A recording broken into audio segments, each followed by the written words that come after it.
Welcome once more to Star of Providence. A little bit ago we unlocked looping by defeating Database for the first time. I'll explain again that during looping one keeps replaying the game until the defeat of Database, while the looping stat of enemies increases with each incremental loop. This stat can, for example, increase the amount of bullets an enemy shoots by 1 for each higher level of looping. It's possible to start the game from every loop you have previously reached, so there is no need to start from loop 1 every time. For today's video, however, we are going to take a look at loop 51. Loop 50 specifically needs to be beaten to get the Eternal Nightmare achievement, and getting it is likely an eternal nightmare, so aptly named. However, today I am not playing myself. Instead, a friend who decided to buy the game after me offered to play this part of the game for me, as I don't really have any intention to hunt down achievements of this caliber. I'll leave a link to their channel in the description of this video if you want to check out more of them playing games. But for now we are gonna watch them play this game. My reaction to this replay of theirs is blind, as is yours, and I have never seen how crazy looping gets in the higher difficulties, so I guess we will enjoy this together now. Have fun with me.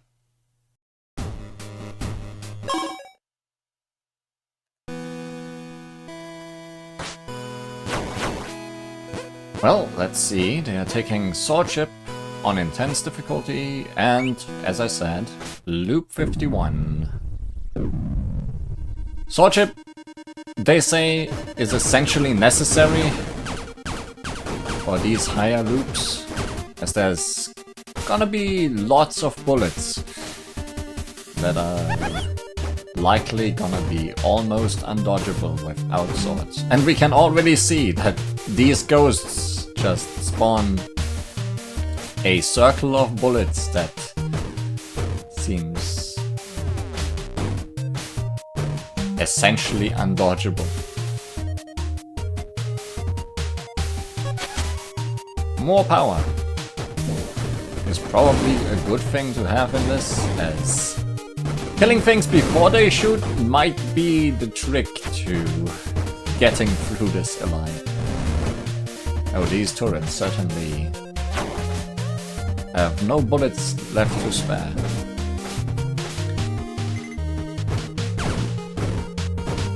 As I explained, each enemy has a looping stat of its own that increases by 1 each loop. So these ghosts would have, for example, got 1 bullet on loop 1, and then 2, 3, 4. So now their circle of bullets essentially has to have 51 bullets in it, or 52. I don't know if they started at 1 or at 0. I guess you could count, if there is ever a full circle on screen. Kinda like the rings of a tree. Wow! These guys also full of bullets.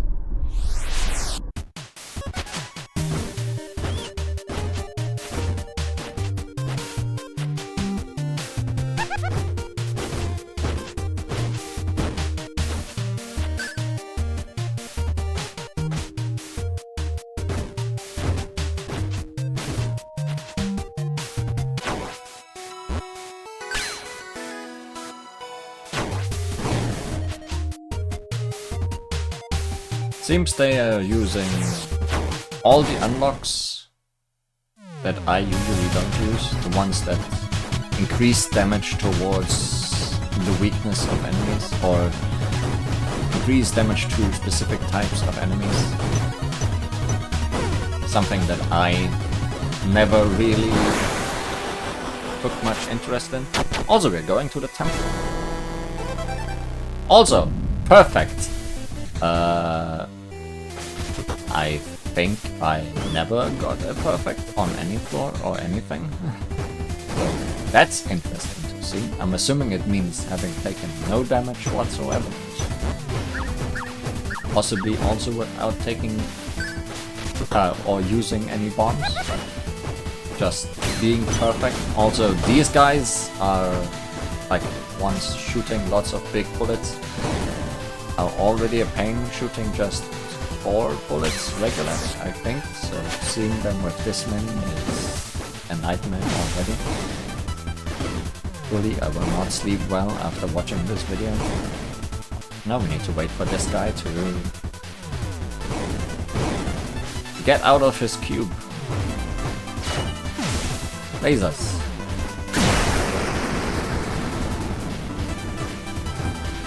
Something I should have probably done more often is leaving a room as soon as it's done. And not wait for all the bullets to despawn. And the risk of that is leaving while there's still a drop on the field, I guess.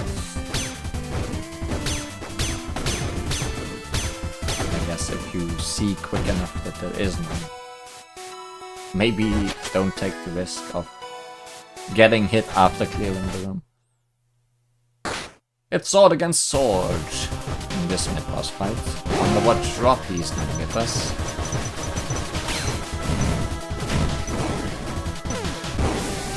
It's... I don't know. I think it had a heart on it. Not that I can tell from that what that means.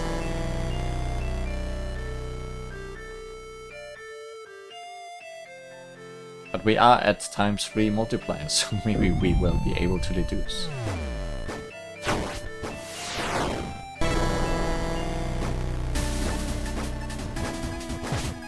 It's the Green Warden.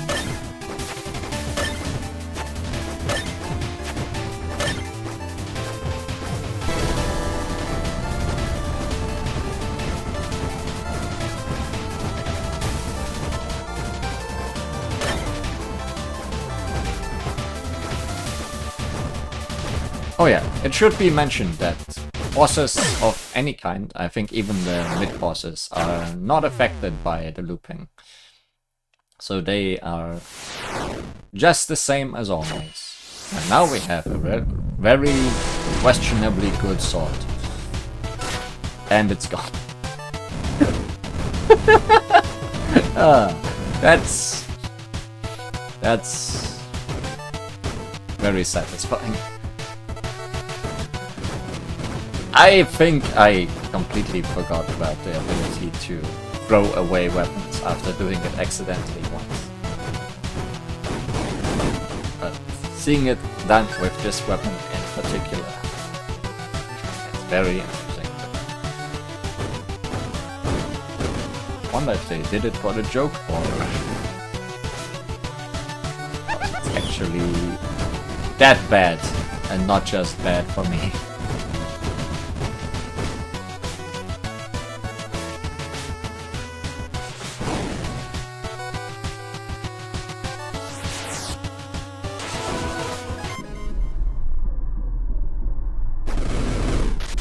More weapons.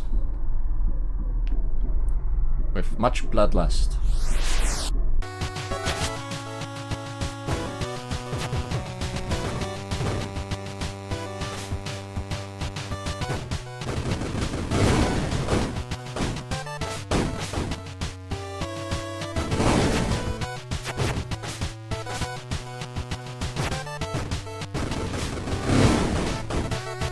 I'm glad that those guys exploding after death does not seem to be their looping stat.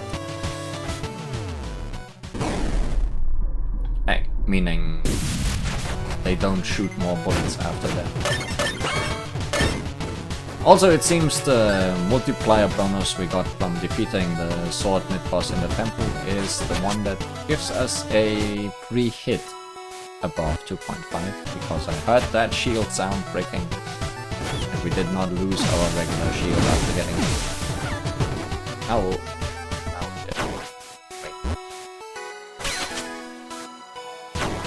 We may have lost a shield a while ago. Doesn't matter. There's a credit card there. We are not taking it either. Are we fighting this guy though? We are.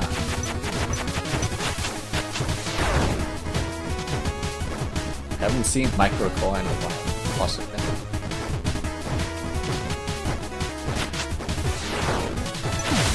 Although, as many things in this game, Sword certainly seems to be very good against him. Just for getting rid of his bullets.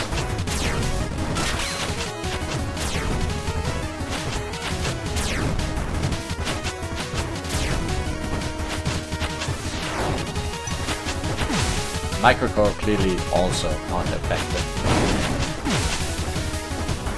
Which makes sense considering how complicated this guy's evolution is anyways. Also, here is a bomb that I do not have. That white bomb that was just picked up is one that I have not unlocked. There's actually 2 bombs that require things that I have not done to unlock them in the shop and further unlock them for the game, buying them from the shop. One of them is this white bomb, the other one is a golden bomb. I think the golden one is one you get from collecting a lot of scrap in one run. The other one I'm not sure right now what the unlock condition actually is.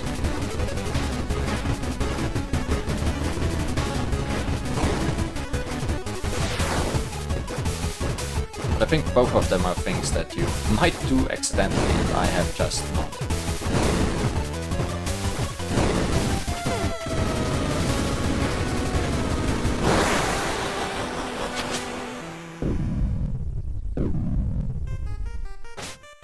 And now we should have our multiplier shield back. Also, Mr. Roar sure is a source of lots of bullets.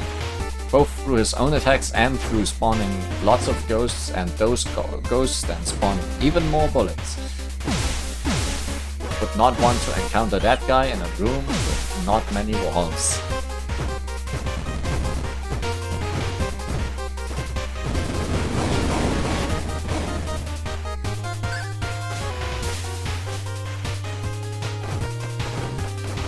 And that thing is just continuously firing in a circle. Even though that thing is not really an enemy and more of a hazard, it seems to be affected by the thing.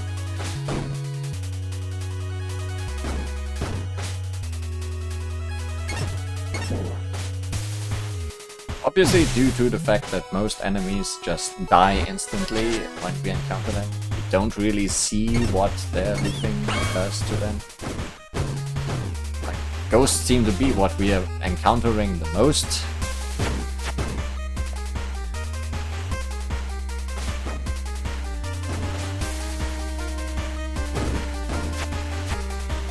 Maybe later in the game it won't be as easy. These guys clearly shot more bullets, but... Oh, we got a guy. Those guys before, in the previous room, shot a lot more bullets. But the way to dodge them are still the same. Just move a little bit to the side. Now we have Fortune. We also picked up a power up for regular shots. So, upgrades going pretty well in this run.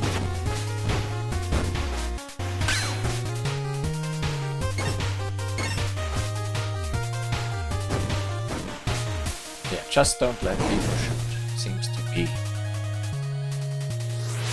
how you survive on higher maps, aside from being a sword.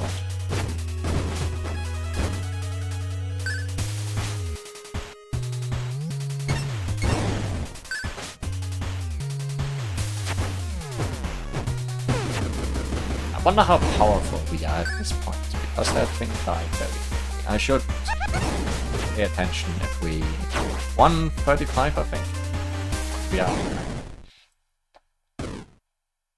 It's Devourer.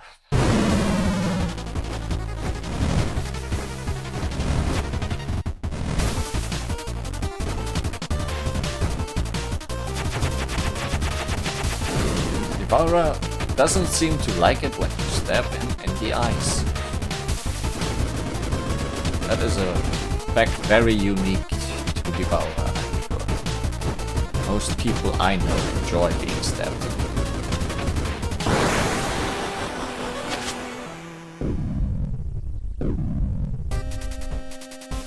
It's the bellows, and we get a weapon at the start, which we have ignored.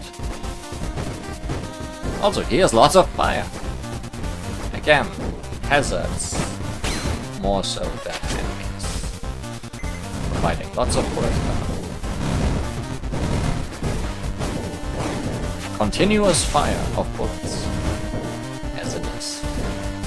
A little bit of a risky hat, okay.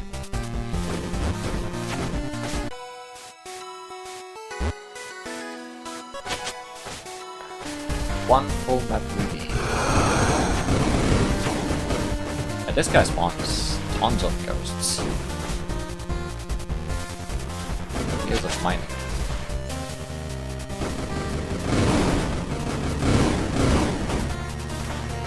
I too would have liked to leave this room immediately.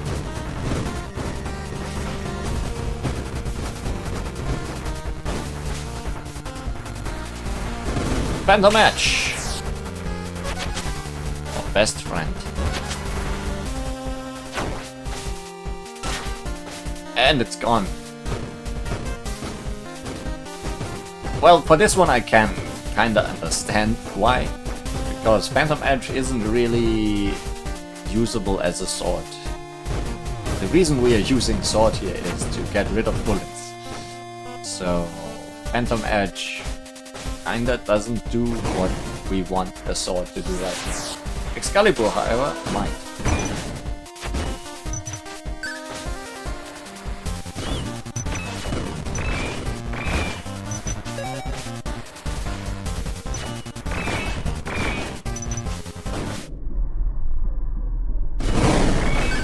I wonder if the magic sword from Beating Warden also is kinda bad at deleting bullets, and that's the reason why it was consumed immediately. Although I want to say it's just for the joke. Appreciate that. That's a lot of fire.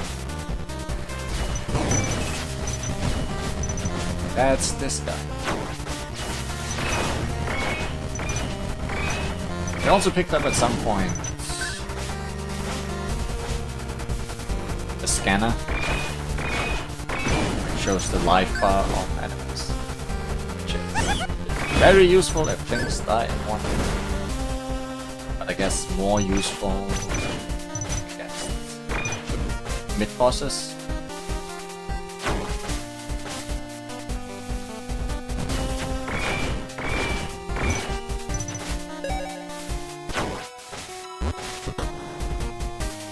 Here we have medical supplies, not useful at the moment. As is this shield. It's firewall! Also someone that does not appreciate the sword to the face. Well, he appreciates the sword to the face, but the sword does kinda trivialize the huge danger of its bullets coming from the walls. Higher walls, 1%. It still will shoot its very fast blue bullets right in your face, if you decide to stand right under.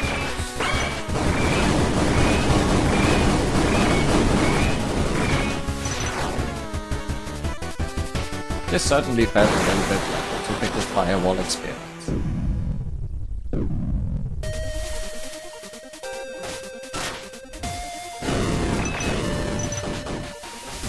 Oh, these guys' bullets, after exploding, have lots of fire bullets. certainly not something you're likely to have to deal with if you are fast at it and leaving the room immediately after. Goodbye, Excalibur. Goodbye.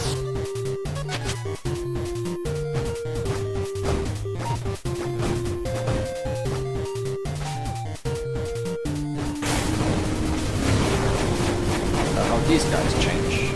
I'm just faster.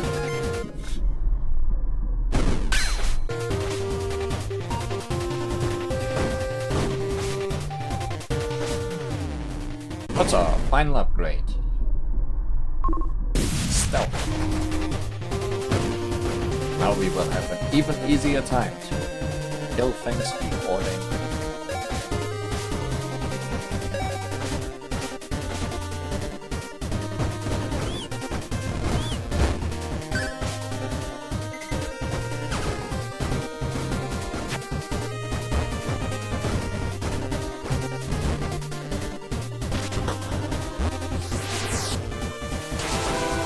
And Excalibur is back.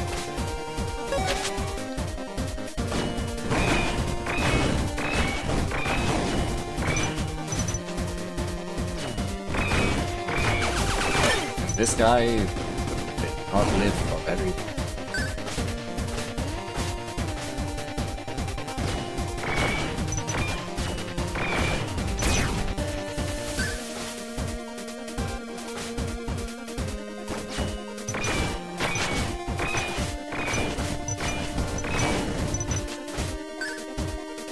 We are at 205% power. That's quite a bit. Also using the long intro for overhaul protection. Or possibly checking your power. Because checking the map after Overlord doesn't really make much sense. Considering you cannot leave.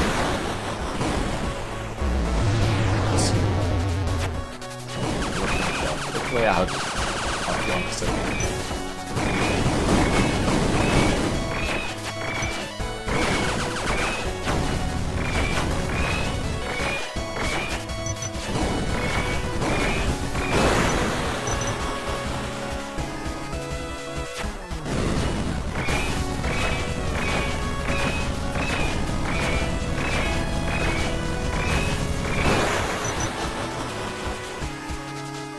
Sure put up a fight there, Overlord. Sure put up a fight.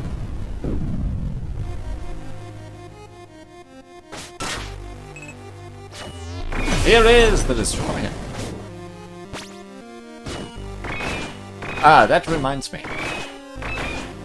Seeing an enemy that we didn't really see much of in my videos.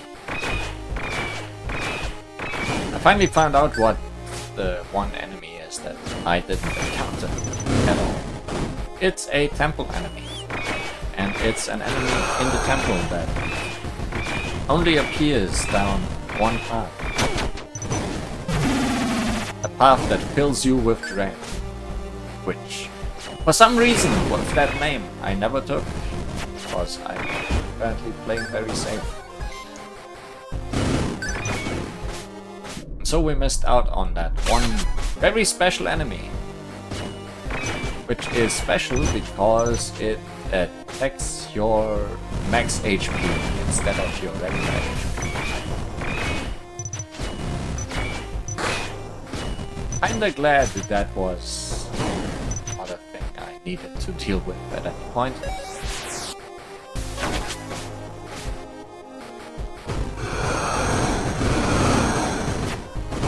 It does, however, have apparently its own music theme as well. When you are dealing with it. So it is kinda like a mid-boss, I guess. I don't know, I have not seen it in action. I only have seen a sprite of it.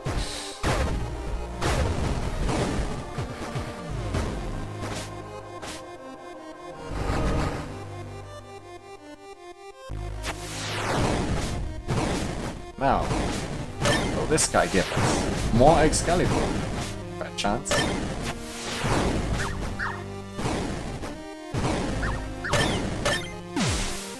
No, Phantom Edge. Goodbye, Phantom Edge. Oh, but more Phantom Edge! I thought it would be replaced in a good way.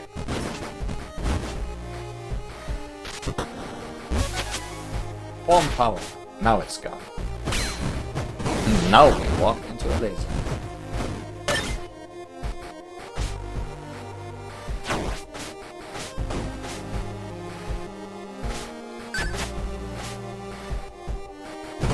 Wonder how much damage overall could have been prevented when it has that shield. Also, are we gonna see how to do this room without pain? Seems to be the case. Going along the walls, huh? I certainly thought that those explosions were too big. Ouch. That's more dodgeable. I mean, obviously they couldn't be undodgeable. I expected them to be some shit. Also, here are some enemies that actually get to shoot their bullets. In a wave formation, no less. How about lasers? Oh! Half screen lasers. Or half circle lasers.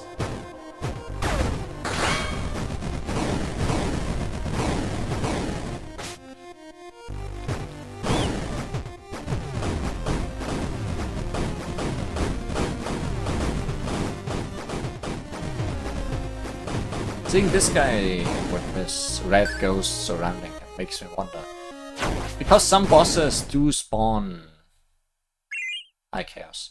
Do spawn regular enemies during their attacks. I wonder if those regular enemies are affected by it, and therefore those bosses are in a minor way. Or maybe not in a minor way. Affected by the thing as well.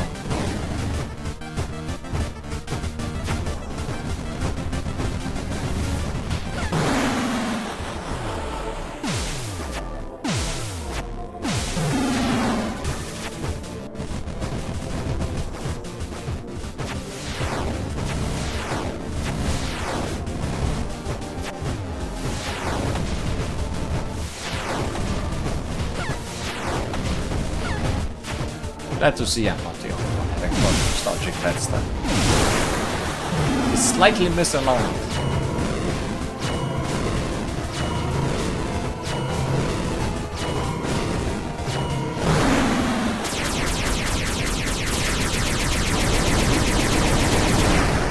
Also, if it wasn't for quickening, we'd be pretty close to death at this point. Wonder if we will need quickening to survive. Over.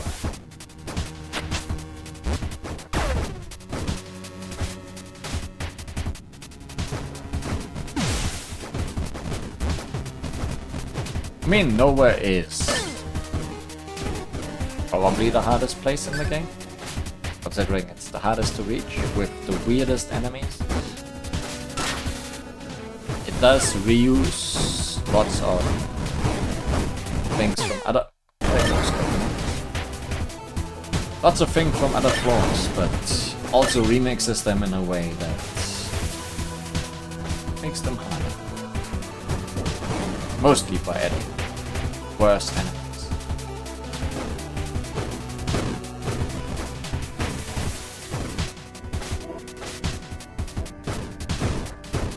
I guess if there's lots of enemies, the chances of them actually getting to show off the amount of bullets is higher.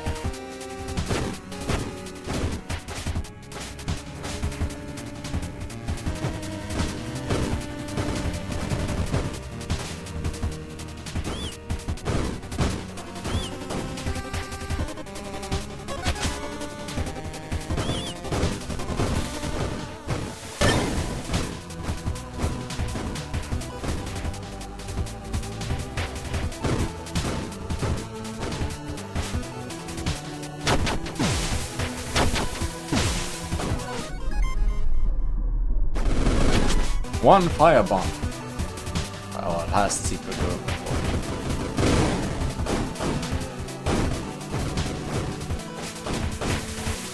Certainly worth it.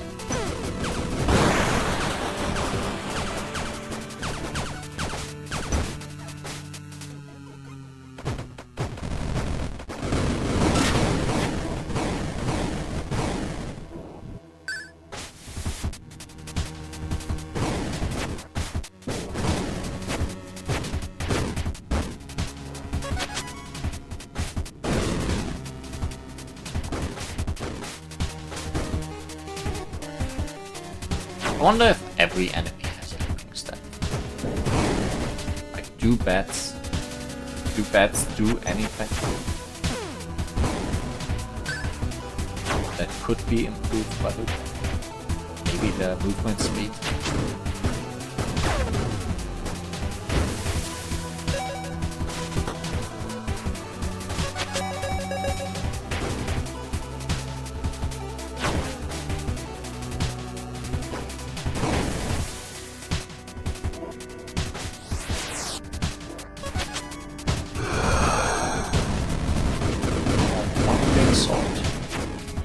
Might last us to the very end, considering how much damage we are doing. Oh, the white bombs. Have we actually seen them in action though? Don't know.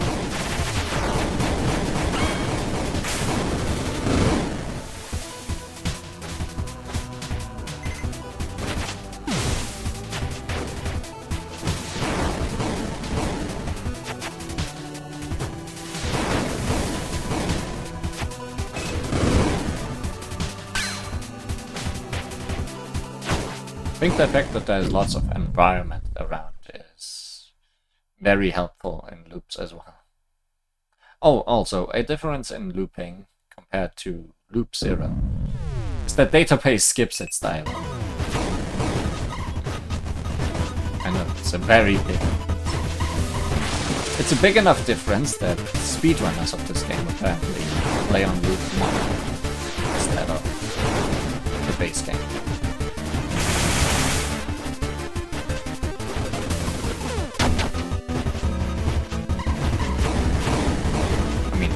Speedrunners are gonna try to find every frame they can.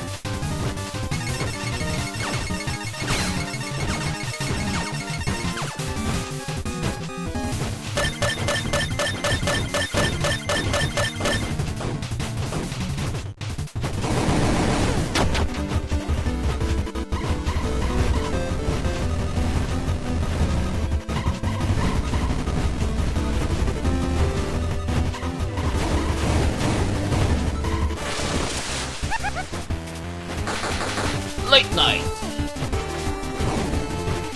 does not catch the overlord. I assume. Well, call it a little bit.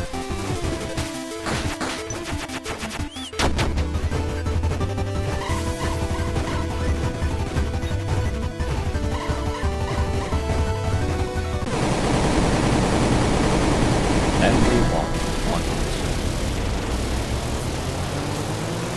I guess I never got to talk about this playback. This plays back the creation of the machine. A vessel created for our eternal by the council. Also, you need to stay in the loop. I don't think I ever explained this, but I very much figured it out by fighting.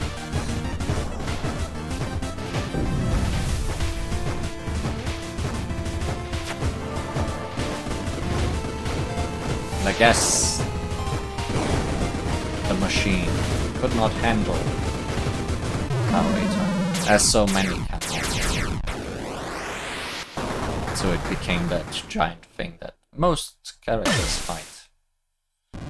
Or anyone not on hard mode fights as their final boss. And with that, we have looped for 51 times.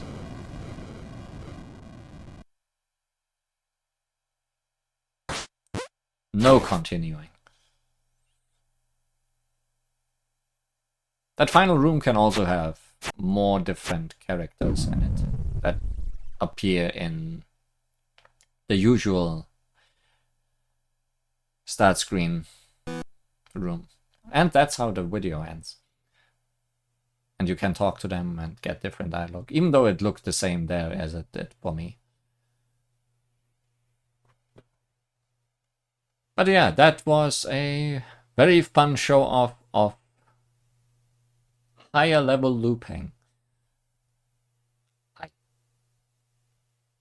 don't think I necessarily want to do that. So I'm glad I had someone willing to do it for me. So thanks again to my friend. Please go ahead and check out the other videos. And we are for now done with Star of Providence. See you again.